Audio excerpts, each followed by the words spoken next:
Hey everybody, we're back. Somerset Builders Club. It's movie night.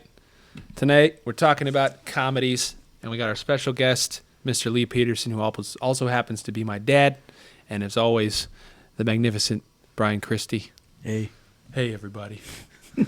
Our prompt to riff on today is provided by Mr. Brian Christie. Do you want to expand, Brian? I thought it'd be fun to kind of change it up with asking if we had a double feature, like the old days. A matinee. Of two movies in a row, side by side, back to back.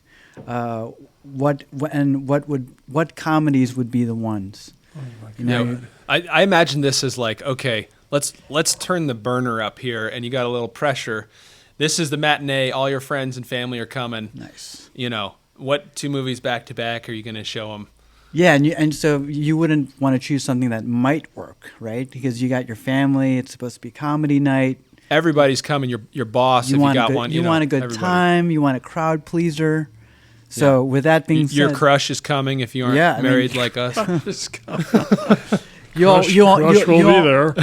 You all just want a good time, and I'd say nothing. In some ways, nothing brings a room together quite like a comedy. Yeah. But the thing is, for many younger people these days, good comedy has been lacking in the culture wars of late, and it's been it's risky now. Yeah, it's risky. And therefore no one's taking the risks, and no one actually has a sense of humor anymore. Period. So it just kind of spoils the milk of comedy, period. And just FYI, me and Eric did want to look up comedies of the last couple of years, and we couldn't find anything good until you go back to maybe the early 2000s. But I have one for you. All right, you go. You kick us off. Kick us off then. Yeah. Oh no! Yes. You're ensnared. So I like the back-to-back thing. Okay. Because that makes a lot of sense. Sure. So what I would do would be to show the contrast of Ocean's 11. Okay, remember the original Ocean's 11, George Clooney and Brad Pitt. You want to go further? Yeah, that's not the original though. Right? The original was a Frank Sinatra. No, Okay. You're gonna call that the original? Yeah. Okay. No, because the premise is the same as the comedy that I would follow it with, but that in itself, Ocean's 11 is a bit of a comedy because of the way it's pulled off, and they screw the bad guys and they get the casino money, and then Brad Pitt is making jokes the whole time, and it's kind of a lighthearted, like Saturday night caper. Yeah, caper. Date movie. George Clooney and Brad Pitt. Right. Well, bringing my date. Yeah, but then your date looks at you and yeah. Him? Well, maybe you. No. Yeah. Just kidding. Probably. But anyway, so I would follow it with a movie that I saw recently. Yeah, which I would highly recommend. Now, I have to preface that I saw this movie when I was under the influence of herbal essence. Oh, tea. Yes, the herbal essence tea. I was under the influence of highly caffeinated. Got it. Highly caffeinated, and it might have had an effect on it, but I don't think so. But it was called Lucky Logan. Oh, Logan Lucky. Logan Lucky. Logan Lucky. Yeah, I always screw that up. And I laughed so freaking hard at that movie because every one of the stars is a big star, but they put on this thick, like, Southern accent because they're going to pull the same heist. It's basically a knockoff of the Ocean's 11 movie. They're going to pull the same heist at Talladega in North Carolina, I think it is. Race car. Race car. That's a stock car thing. Yeah. So they're going to pull off the same kind of heist. And so they got to hire these special people that are in some way kind of related back to Ocean 11, only in a very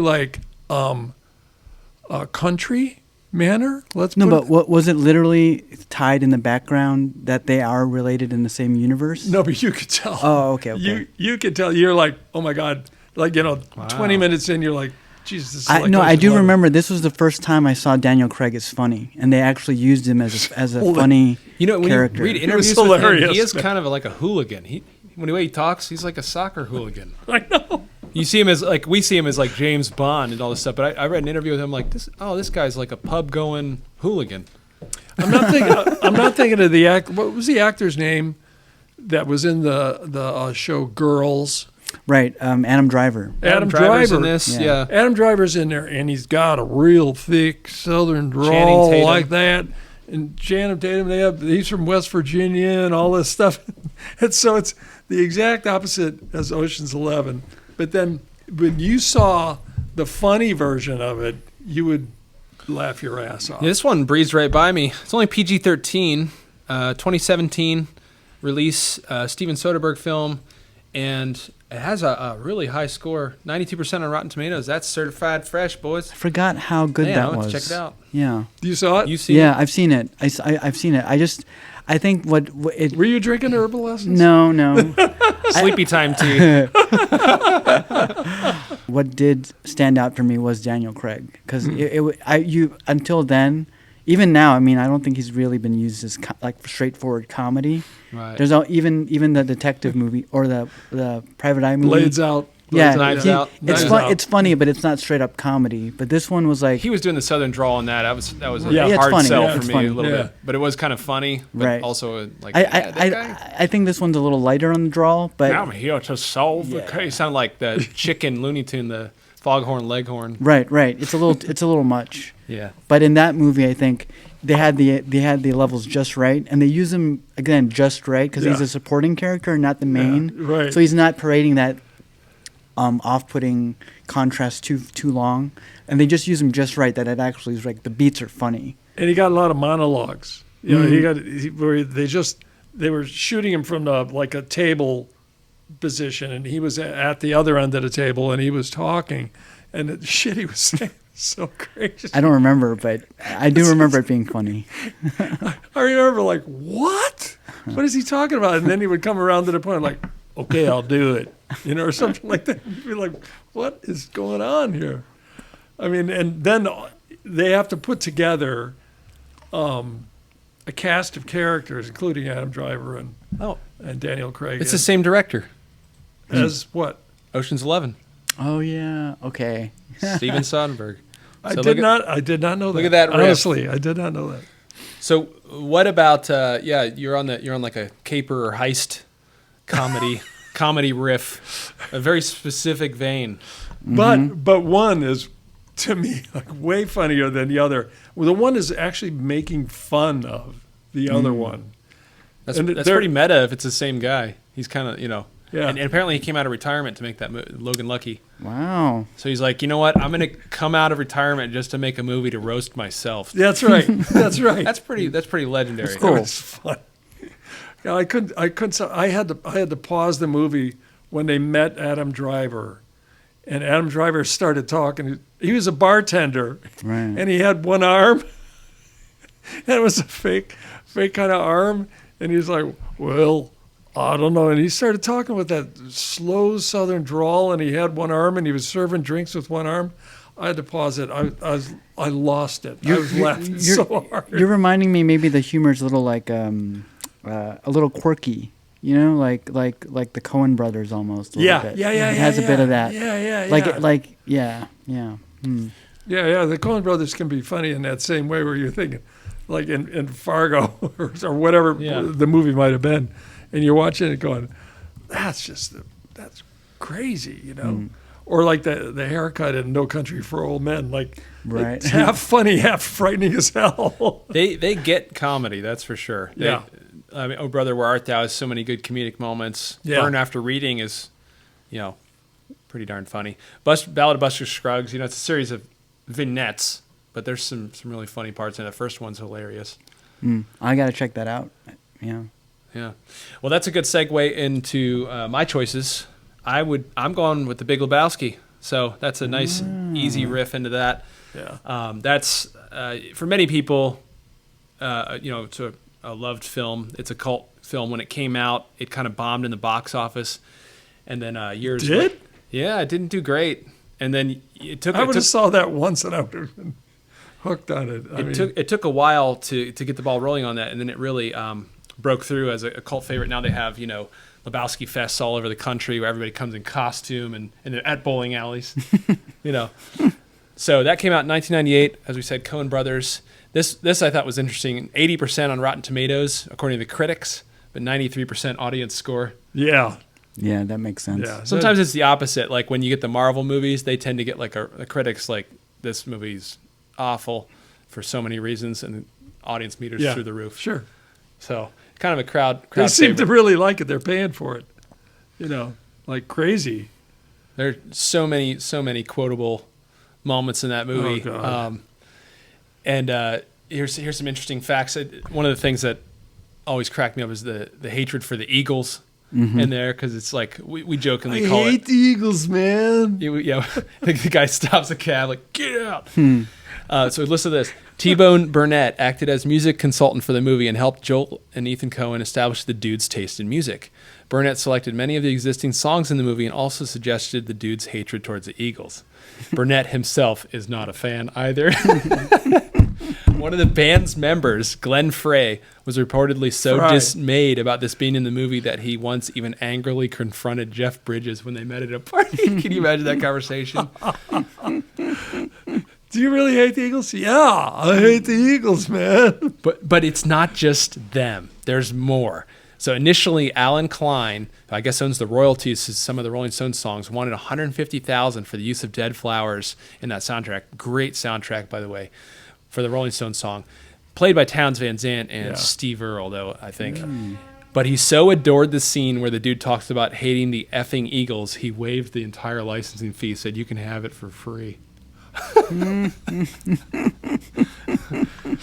One of the things that, well, obviously, probably the biggest thing that carries that movie is the persona of the dude. The dude abides. It's universal. And I think, I don't know if it's just young men, or I haven't really talked to a woman about it, but if it's but every guy I know has a dude in him.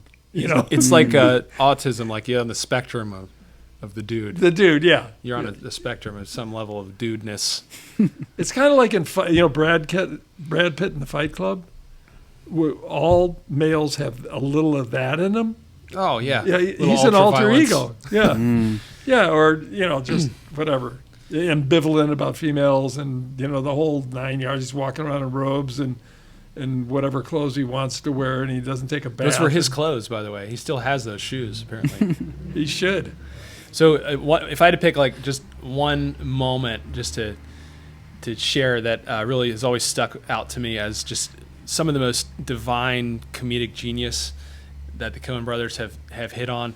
It's when he's walking out of the Big Lebowski's house after he gets shouted down. The bums always lose, Lebowski, and he goes out and he said, "Oh, that's Bunny." And she offers a proposition, let's say. And he goes, "Oh, okay, I'm going to go find an ATM." And then he looks over in the pool, and there's a guy floating in the pool and just zonked out, and there's a whiskey bottle in the shot, like floating by behind him. And he goes, "Who's that?" And he goes, "Oh, that's Lars.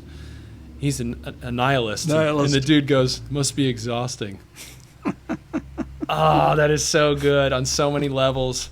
To care about nothing must be exhausting. It just works. It's hard to do. There's some lines in there, and I didn't get it the first time, and then I think the second or third time I was like, oh my gosh, that's deep. But then it keeps coming back because the dude keeps going, "What are you talking about? He's a nihilist, man. Those guys are nihilists." Right. Yeah. Well, and the ensemble for that movie is everyone, John Goodman, John Turturro. Even if their scenes were small, they all like Philip Seymour Hoffman doesn't have a lot in there, but it's like actor, every time he's in it, they just play off each other so well. He has that uncomfortable laugh. Right. So good. Right.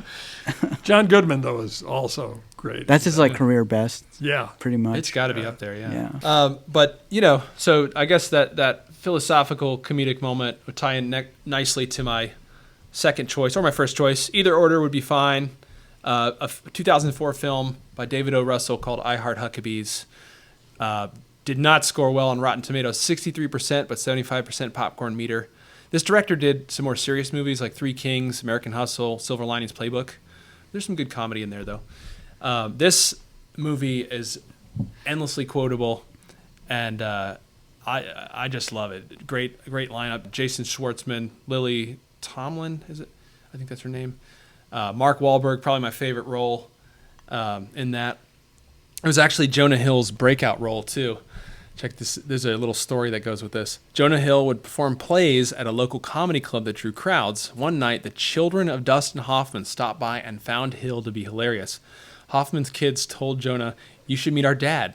Hill did not know that this was, these are Dennis. You mean like Dennis Hoffman? What? He had no idea. So he's kind of weirded out. Apparently, he replied, "I guess you should meet my dad." As a retort. The next week, Hill was invited to dinner with the Hoffman family and was gobsmacked when he realized that he was in the home of legendary actor Dustin Hoffman. Hoffman was impressed with Hill, and he asked co-writer, producer, and director David O. Russell if he could have a part in the film, and he said yes. Wow. And so that's Jonah Hill's like breakthrough role. He's at the dinner table there, and they have this sort of showdown. Endlessly quotable for me. It's in a genre all its own. I don't know if many other movies would fit this bill, but it's been called an existential comedy, which is great. So that would be my two. It's these are quirky movies with great writing and memorable characters. I think that's what I would go for. Well, on that note, back to my choices, it would be back also with the quirky comedy line, something maybe not like belly laughs, but What About Bob? Well, that might have some belly laughs. And this not really popular movie by Bill Murray's first directed and only directed movie. Right? It's called Quick Change. It's about him, Randy Quaid, and Gina Davis. They're a trio of bank robbers, and they rob a bank, and they can't get out of New York City, and that's the whole movie. So it has these character moments that I thought were really enjoyable, that I really liked. I've never seen that one. Yeah, I hadn't either. So I was like, you got to lead this one. I think I've seen every Bill Murray. Sell us on it. Well, yeah, I mean, it's from the early '90s, so it captures like a New York City vibe that's basically a time capsule, maybe more too. Optimistic. Towers are still there. Yeah, and it's just everything's a little bit more, but there is a deadpan existential feeling that they can't escape. That's Bill Murray's vibe, though, right? Right? And so it's almost like the It's also perfect Groundhog Day. Right. Yeah. So maybe on that note, it's a little bit like a perfect Bill Murray movie that's a little less fantastic, like Groundhog Day, but it's still very surreal because it's just like, what, they can't leave the city, and yet things keep happening. So it's a bit of an episodic thing. But Randy Quaid's in it too, like his co-conspirator, and he's still glowing from the National Lampoon's Vacation vibe. So but so that and What About Bob would be my two double feature comedy night movies. So What About Bob was directed by Frank Oz of Muppet fame. The voice of a bunch of the Muppets. I think Miss Piggy and Yoda famously. Fozzie, for Fozzie, sure. yeah, Fozzie. Yeah. I think Kermit was Jim Henson, though. Wasn't it? Yeah, Kermit was Jim Henson. So, I mean, what a leap. Yeah. But yeah, and do you remember? Do you both remember that? What About Bob? Yeah, I've seen that. Yeah. I thought it was Not me good. so much. Kind of precursor to like Analyze This and Analyze That, Right, in a way, right. Like this therapist with dysfunctional patient, romp comedy. Not rom comedy, but Right. romp. But it is still unique that this patient who's Bill Murray just gets obsessed with his therapist, and that friction is the source of the comedy of the whole movie. There's a tension there. And it was very real. Yes, in real life. Apparently. You want- Oh yeah, you read it. Yeah. So I pulled up this story. Apparently, Richard Dreyfuss said Bill Murray was, quote, an Irish drunken bully after an ashtray throwing incident when they were filming What About Bob? In a wide-ranging interview with Yahoo, Richard Dreyfuss recounts animosity with Murray during What About Bob? Of Murray, who played a patient who harasses his therapist, played by Dreyfuss. During his family vacation, Dreyfuss says, I didn't talk about it for years. Bill just got drunk at dinner. He was an Irish drunken bully. That's what he is. He came back from dinner one night and I said, "Read this script tweak. I think it's really funny." And he put his face next to mine, nose to nose, and he screamed at the top of his lungs, "Everyone hates you. You are tolerated." Murray then leaned back and he took a modern glass-blown ashtray, threw it at my face from only a couple feet away, says Dreyfuss, who won an Oscar for 1997's Goodbye Girl, and it weighed about 3/4 of a pound. And he missed me, though he tried to hit me. I got up and left. Let's call it here. Signing off. Signing off. Signing Catch off. y'all later. Bye. Bye.